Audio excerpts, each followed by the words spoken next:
Look at Terence Crawford. He's so huge. Look at this massive weight gain.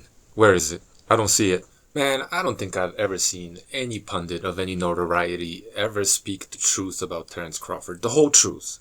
I'm so sick and tired of all of these fantastical narratives when it comes to Terence Crawford. Good or bad, it's always the extremes, man. The truth about Terence Crawford is public knowledge. It's all out there in the open for anyone who has eyes and the ability to speak the truth, to present as it is. And the latest piece of BS when it comes to Terence Crawford is that he's somehow putting on all this weight for this Canelo exhibition. Why would he? It's like the boxing world is trying to cover up for the fact that they've been so wrong about Terence Crawford up until this point. And the fact that Terence Crawford is a massive, massive weight bully. Or at least used to be. I mean, Canelo was always considered a weight bully at the lower weight classes. And he and Crawford started at the same weight. And now they're here. They're the same size. Just look at them. But no, Canelo is a massive weight bully, always was, and Terence Crawford is a tiny guy coming up through the weights, underprivileged, always hard done by, and universally hated.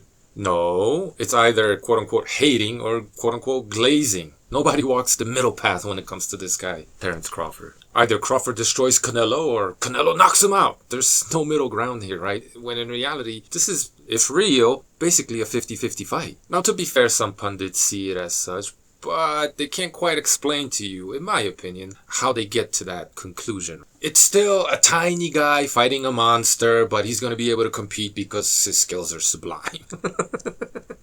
When in reality, their skill level is right there, basically, and they're the same size. The problem that I have with this fight, and the biggest reason why I'm calling it a sparring session, is because this is completely out of character for Terence Crawford. I mean, just 4 years ago, when he was weighing in at 147 and stepping into that ring easily at 170 pounds, Canelo was too big for him. Canelo, who was probably 175 on fight night, looking tiny next to these super middleweights. So what changed? How did they convince tiny Terence to fight this monster? They gave him a good talking to, the same kind of talking to Bivol would have to get in order to agree to fight Jaya Pitaya. The same kind of talking to Fake Paul and Tiny Tanky got. I don't understand how people can't see where this is headed. Freak shows, Mickey Mouse fights, WWE. Crawford is already literally a WWE star, and it sounds like Canelo signed some contracts too. So stay tuned. So a fight that a short 10 years ago would have been universally by all boxing pundits decried as dangerous, as one that shouldn't be sanctioned because tiny little Terence and fighter safety and weight classes for a reason, is all of a sudden the fight of the century, which I thought we already got a couple of years ago, also including Terence, but you know, I guess that turned out to be a dud, so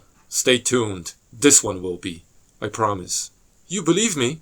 So much as everybody talks about keeping the same energy, they don't have any standards, man. And that's not me saying that if real, this fight is really dangerous for Terence Crawford, because after all, they are the same size. Again, I'm just asking for people to be consistent, right? This isn't some little guy daring to be great little guy versus good big guy. This is a 50-50 fight all around. But again, that would necessitate treating Terence Crawford the same way y'all treated Canelo Alvarez, calling him a weight bully.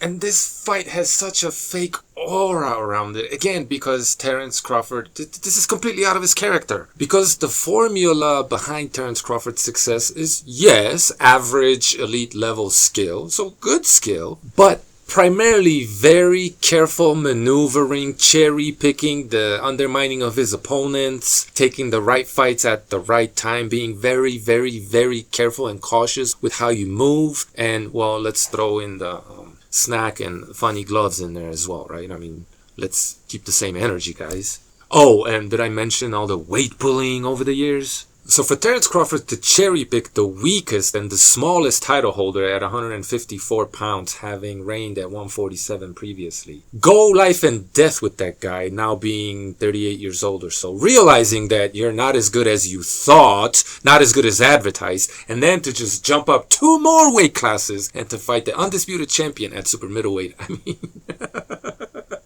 that is completely out of character for someone like Terence Crawford. And let's just add that he's completely giving up his A-side privileges, something he had enjoyed up until this point in every single fight of his career. And please, let's not be dishonest and get mad with me for basically telling you that Terence Crawford is overrated, not as good as advertised. I don't know why we had to see the Madrimov fight in order to realize this. I mean, should have been known well before that. I mean, after all, everybody universally, not I told you it would be a 7-5 type of victory for Terence Crawford. But almost everybody universally picked Terence Crawford to KO, smash, destroy this guy Madrimov, while calling Terence the tiny guy going up in weight and daring to be great. By, mind you, finding the strongest champion at 154. Yeah, while everybody picked Terence Crawford to dominate this guy, knock him out even, he goes life and death and somehow is just as great, if not greater than before the fight.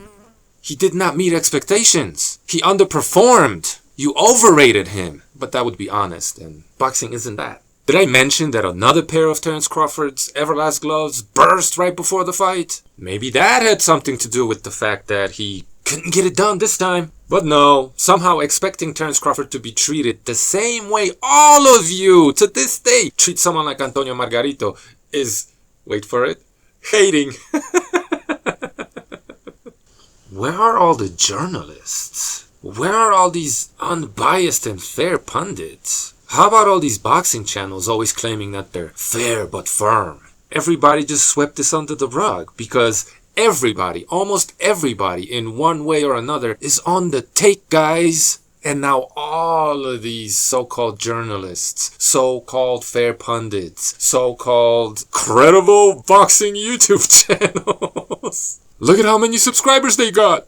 All of them are bloviating about Terence Crawford's amazing body transformation. Translation: I told you he was not a weight bully. You believe me. Remember, I'm credible.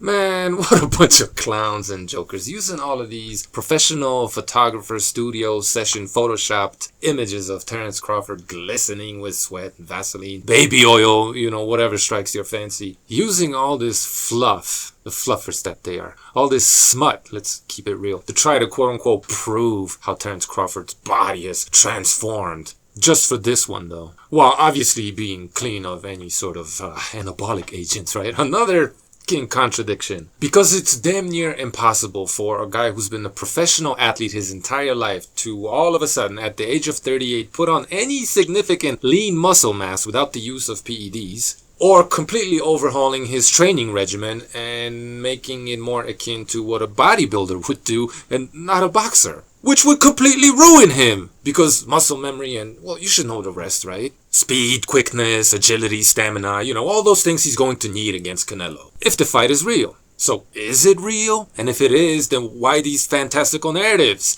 It doesn't make sense. None of it makes any sense. Terence Crawford wasn't confident enough he could beat Errol Spence, brain-dead, wonky-eyed, concussed Errol Spence in a rematch because it was going to be at 154 pounds. The same Errol Spence whom he avoided for years by re-upping with racist top rank that didn't pay him enough money, instead of crossing the street like, guess what? Ultimately he did in order to fight Spence, except this time weight drained and completely and utterly destroyed Spence, whom again he refused to rematch at 154 because the guy would have been a little bit healthier. Instead, he took on fucking Madrimov for what? A quarter of the money? And we all saw he wasn't the same guy without his weight advantage, funny gloves, and fighting a guy that was healthy. But now I'm supposed to believe that guy, right? That same Terence Crawford, except a little bit older now. Heavier, bulkier, slower, with diminished stamina, right? That guy's gonna move up 2 weight classes, right? 2 more weight classes and fight the best, not the weakest champion, but the best guy at 168 pounds in a real fight without a good talking to. Are you a fucking idiot? I'm not.